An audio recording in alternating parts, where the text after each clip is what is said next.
21 मार्च से हमारा जन्मदिवस आप लोग मना रहे हैं और मुंबई में भी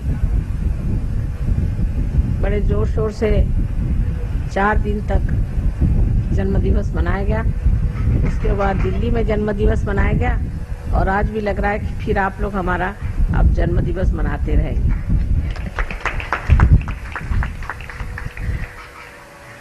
इस कदर सुंदर सजाया हुआ है इस मंडप को फूलों से और विविध रंगों से। सारी शोभा इतनी बढ़ाई हुई है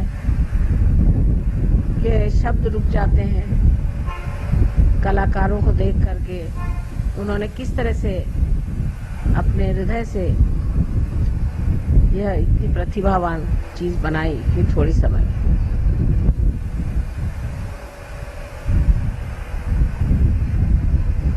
आज विशेष स्वरूप ऐसा है कि अधिकतर इन दिनों में जबकि ईस्टर होता है, मैं लंदन में रहती हूँ और हर ईस्टर की पूजा लंदन में ही होती है। तो उन लोगों ने ये खबर की कि माँ कोई बात नहीं, आप कहीं भी रहें, जहाँ भी आपकी पूजा होगी वहाँ हमको याद कर लीजिएगा और हम लोग यहाँ ईस्टर की पूजा करेंगे उस दिन। इतनी जल्दी में आज पूजा का सारा इंतजाम हुआ और इतनी सुंदरता से। ये सब परमात्मा की असीम कृपा है जो उन्होंने ऐसी व्यवस्था करवा दी। लेकिन यहाँ एक बहुत बड़ा कार्य आज से आरंभ हो रहा है। आज तक मैं अगुरुओं के बारे में बहुत कुछ कहा करती थी और बहुत खुले तरीके से मैंने इनके बारे में बताया कि ये कितने दुष्ट हैं, कितने राक्षसी हैं और ये किस तरह से एक सच्चे साधकों का रास्ता रोकते हैं और उनको गलतफहमी में डाल के एकदम उल्टे रास्ते पे डाल देते हैं। और इसके लिए बहुत लोगों ने जताया कि ऐसी बात करना ठीक नहीं, इससे गुरु लोग आप पे आक्रमण करेंगे और आपको सताएंगे। लेकिन हुआ उसके बिल्कुल उल्टे। किसी ने भी हमें कचेरी नहीं दिखाई, ना ही किसी ने हमारे बारे में कोई बात कही। एक एक करके हर एक दुष्ट सामने आ गया और दुनिया ने जाना कि जो कुछ भी हमने इनके बारे में कहा था वो बिल्कुल सत्य है। आज धीरे धीरे यह गुरु मिट रहे हैं, लेकिन तांत्रिक अब भी काफी अपना जोर बंधाए हुए हैं और आपके कलकत्ते में इसका मेरे ख्याल से मुख्य स्रोत है। यहाँ पे वो पनपते हैं और यहीं से सारे दुनिया में छाते हैं। आज ही जिन साहब से मुलाकात हुई उनसे इतने तांत्रिकों पे बातचीत हुई, उन्होंने बताया कौन कौन उनके आश्रय में आए और कौन कौन महात्मा बन गए। मुझे लगा यह अभियान अब शुरू हो गया कि तांत्रिकों को एक एक करके ठीक करना जरूरी नहीं है, सबको एक साथ ही गंगा जी में धो डालना चाहिए, तभी इनकी तबीयत ठीक हो। तो आज से ये जो महिषासुर सब दूर फैल गया है, इसको खत्म करने का ही अभियान शुरू होना चाहिए।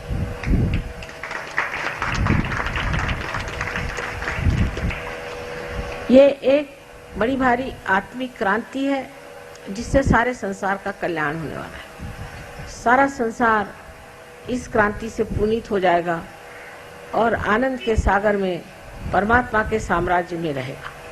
लेकिन उसके लिए सबको धीरज से कुछ न कुछ त्याग करना चाहिए और उसके लिए सबसे बड़ी चीज ये है कि हिम्मत रखनी चाहिए।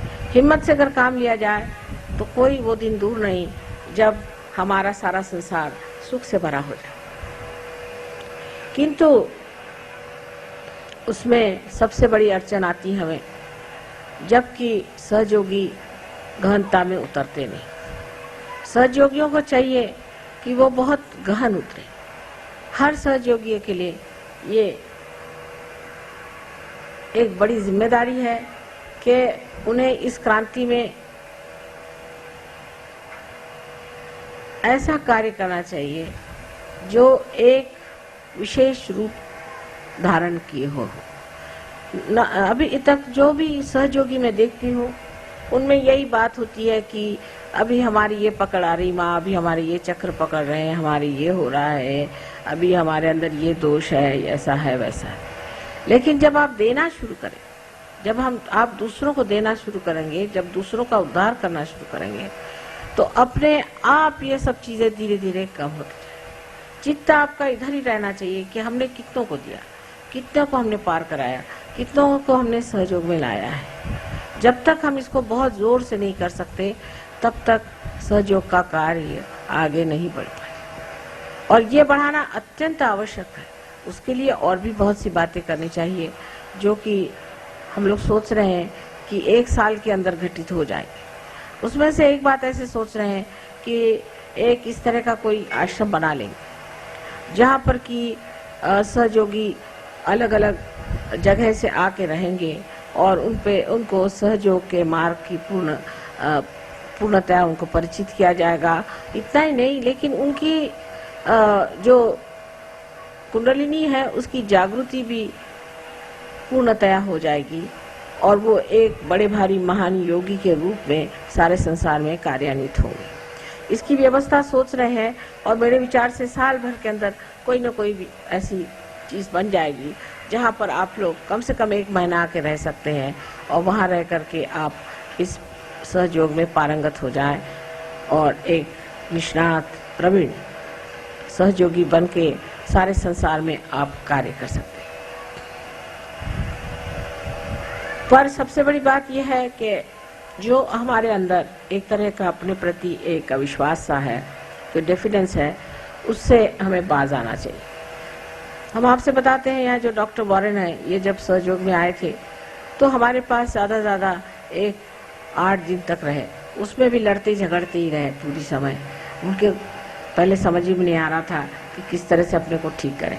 बहरहाल जो भी हो, उसके बाद जब वो ठीक हो गए तब वो वापस ऑस्ट्रेलिया चले गए और ऑस्ट्रेलिया जाने के बाद उन्होंने इतने लोगों को पार कर दिया, इतने लोगों को ठिकाने लगा दिया कि मुझे बड़ा आश्चर्य हुआ कि जिन्होंने गणपति भी क्या उसे जाना नहीं था, जिन्होंने किसी भी देवता के बारे में जाना नहीं था, जिन्होंने कुंडलिनी के बारे में कुछ जाना नहीं था, वो 8 दिन के अंदर इतने बढ़िया होकर के और सारे ऑस्ट्रेलिया पर छा गए। तो ये सोचना कि हम इसको नहीं कर सकते हैं या कैसे करें, इसमें ये उलझन है, लोग क्या समझेंगे, इस तरह की अगर आपने विचारधारा रखी तो सहयोग बढ़ नहीं सकता। परमात्मा आपके साथ में है, शक्ति आपके साथ में है, आप स्वयं योगी हैं और सब योगियों पे ये जिम्मेदारी है कि इस कार्य को पूरी तरह से करें। जब तक आप संगठित रूप से नहीं रहेंगे तब तक ये कार्य नहीं हो सकता। संगठित होना पड़ेगा और संगठित होने का मतलब यह है कि आप एक शरीर के अंग प्रत्यंग हैं। एक सहयोगी को दूसरे सहयोगी से कभी भी विलग समझना नहीं चाहिए। जैसे कि मैं देखती हूँ कि शुरुआत में सहयोगी, जो इंसान सहयोगी नहीं है उसके और ज्यादा मुड़ता है बनिस्बत उसकी ओर जो सहयोगी है। तो पहली तो बात ये होनी चाहिए कि जो हमारे दूसरे भाई बहन माने सहयोगी हैं उनके आगे बाकी सब पराए हैं। कोई कुछ भी बात कहे, उनके साथ हमको किसी तरह से भी एक मत नहीं होना, क्योंकि वो चक्कर में आपको डाल देंगे और आपके अंदर फूट पड़ जाएगी। इस आसुरी विद्या से अगर बचना है तो आपको ये समझ लेना चाहिए कि आप योगी जन हैं और आप परमात्मा के साम्राज्य में हैं। हर आसुरी विद्या का एक एजेंट है, समझ लीजिए, वो आपको खींचना चाहता है कि आप इस विद्या से हट जाएं और उनकी विद्या में आ जाएं। और उनकी चालाकियां इतनी सुंदर हैं कि आपकी समझ में नहीं आएगी। इसलिए पहली चीज एक है नियम कि हम सहयोगियों के विरोध में जाए और कोई ग्रुप हम नहीं बनाए। अगर कहीं ग्रुप जरा सा भी बनने लग जाता है सहयोग का तो उसको मैं तोड़ देती और ऐसा तोड़ा है। अब जैसे ग्रुप बन गए, दिल्ली वाले हो गए, फिर दिल्ली में कोई हो गए, तो जैसे करोल बाग के हो गए, तो कोई कहीं के हो गए, बम्बई वाले हो गए, तो बम्बई वाले उनमें भी अब ये कोई नागपाड़ा के हो गए, तो कोई दादर के हो गए, तो कोई कहाँ के हो गए। अब करते करते फिर आप ऐसी छोटी जगह में पहुंच जाएंगे जहां सिर्फ आप अकेले बैठे रहेंगे और आप कहेंगे कि सहयोगी कहाँ गायब हो। तो इसमें कोई सी भी चीज ग्रुप नहीं बना सकती। जब इंसान में कैंसर सेट होता है तब वो ग्रुप बना के होता है। एक आदमी में अगर डीएनए जिसे कहते हैं, एक आदमी में खराब हो जाए, एक सेल में अगर खराबी आ जाए, एक ही सेल में अगर खराब आ जाए, तो वो दूसरे सेल पे जोर करेगा और वो दूसरा सेल तीसरे पे करेगा, और ऐसा एक उनका गुट बनता जाएगा, और वो चाहेगा कि हमारा जो गुट है वो सबके ऊपर में हावी हो जाए।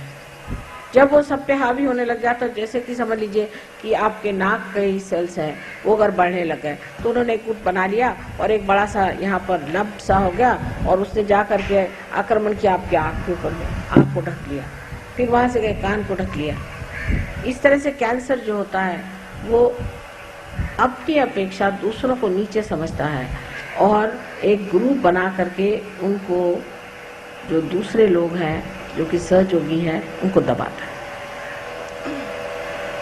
ऐसी बीमारी सहयोग में अगर फैल जाए तो उसका ठिकाना मैं खूब लगाती हूँ। चाहे मैं कहीं भी रहूँ, चाहे मैं लंदन में रहूँ, चाहे मैं अमेरिका में रहूँ, चाहे कहीं रहूँ, उसका ठिकाना अपने आप हो जाए।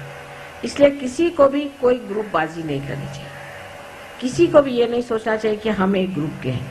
अगर 10 आदमी एक साथ रहते हैं और बार बार एक ही साथ 10 आदमी रहते हैं, तो समझ लेना चाहिए कि ग्रुप बन रहा है। सहयोगियों को कभी भी एक साथ 10 आदमी हर समय नहीं रहना चाहिए। जब आज इनके साथ बैठे तो कल उनके साथ, कल उनके साथ तो उनके साथ। जैसे कि हमारे अंदर जो रक्त के छोटे छोटे पेशियां हैं जिनको हम सेल्स कहते हैं, वो अगर समझ लीजिए एक जगह बैठ गए और 10 सेल ने सोचा कि हम यहीं बैठ जाएं, तो उस आदमी की मृत्यु हो जाएगी, सहयोग की मृत्यु हो जाएगी। इसलिए हम 10 आदमी एक साथ, क्योंकि हम एक ग्रुप के हैं, ये एक ग्रुप के हैं, वो एक ग्रुप के हैं।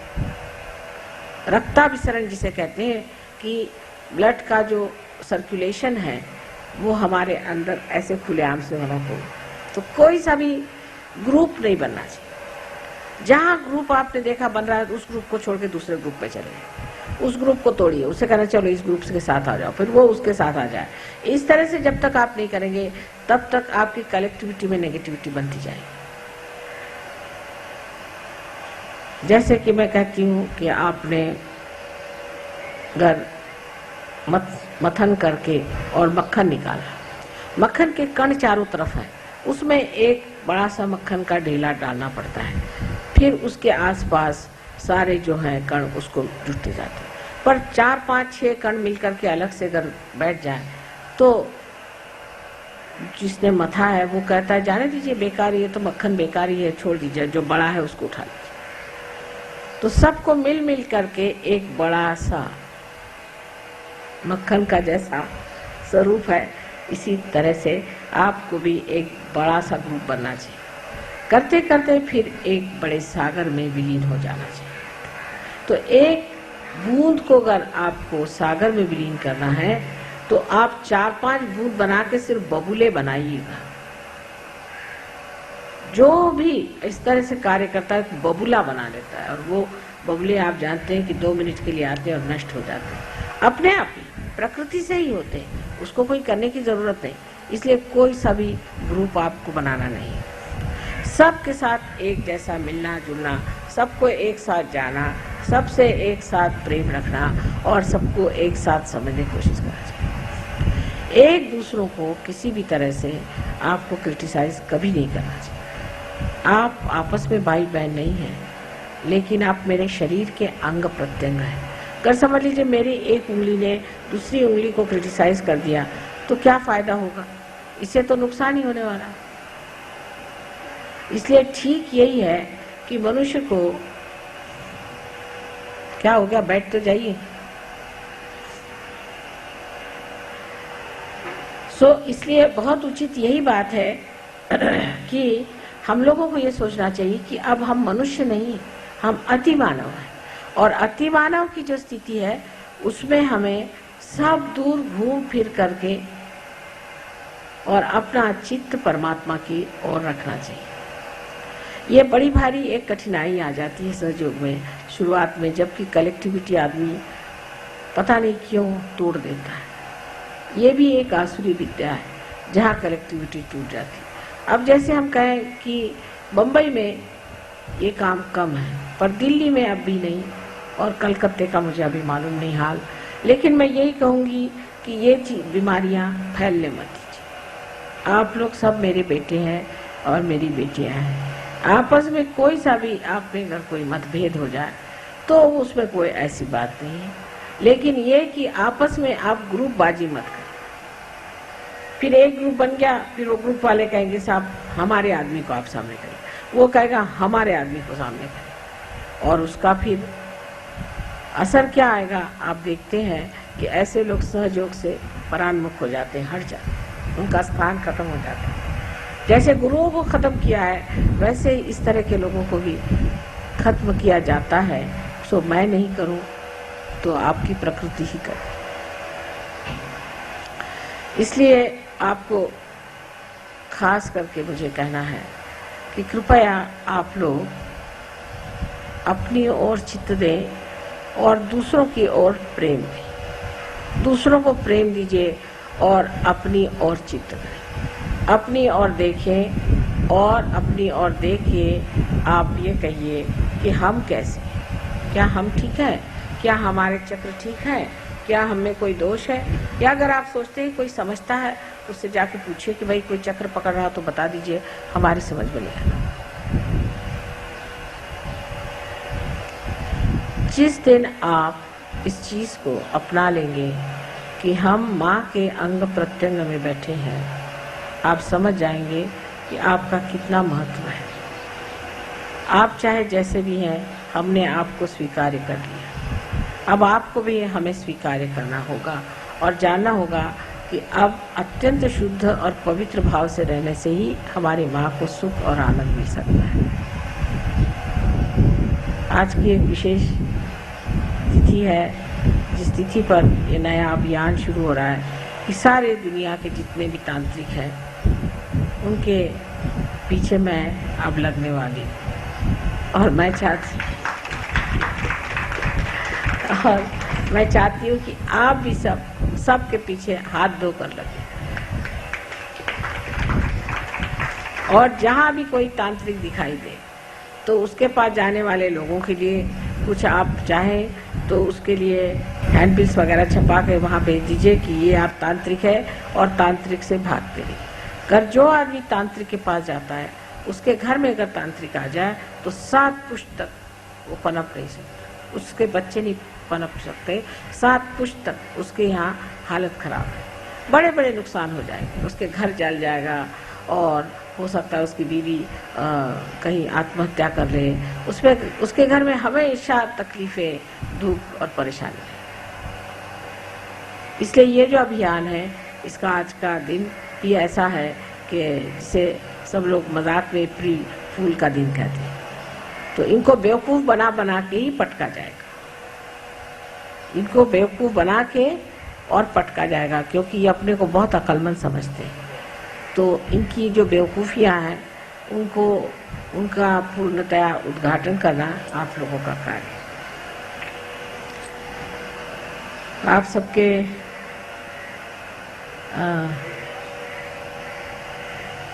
प्यार और दुलार और इस शोभा से वाकई में मैं अभिभूत हूँ।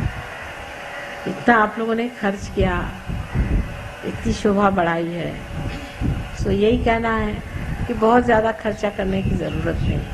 आपकी माँ तो इतनी सीधी सादी है, उसको कोई भी चीज़ की ज़रूरत नहीं। आप लोग जो भी है, जो कुछ भी हमें दे दें तो ही बहुत है, हमें तो कुछ चाहिए भी नहीं। जो कुछ हमसे लेना है वो आप लोग ले लीजिए। लेकिन अब आप लोगों के संतोष के लिए हम कहते हैं अच्छा भाई आपको साड़ी देना है तो दे दो, अब क्या करें। लेकिन वो भी क्या कि आप सोचिए कि 4 साल पहले दी हुई साड़ियाँ अब भी ऐसी ताले में चाबी में बंद है। वो तो हमारी समझ नहीं आता कि बाद में जब कोई म्यूजियम बनेगा तो उसमें आप लोग लगाइएगा।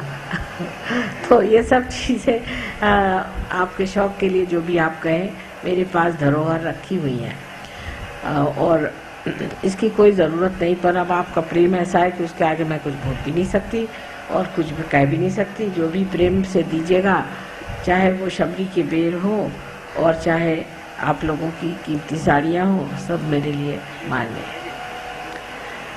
तो अब हम लोगों की पूजा का समय हो गया। आज जैसे मैंने कहा था जन्म दिवस की बात है, बराबर 12 बजे मैंने अपना भाषण शुरू किया और बराबर 12 बजे ही मेरा जन्म हुआ था। इसलिए इतना समय लग गया, फूलों में समय लग गया, इसमें कोई घबराने की बात नहीं, क्योंकि संजोग ऐसा है 12 ही बजे आज का जन्मदिन मनाने का था। तो इसमें सब चीज़ सब अपने समय पर ठीक ठाक बैठती है, तो इसमें किसी को भी कोई दोष नहीं मानना चाहिए।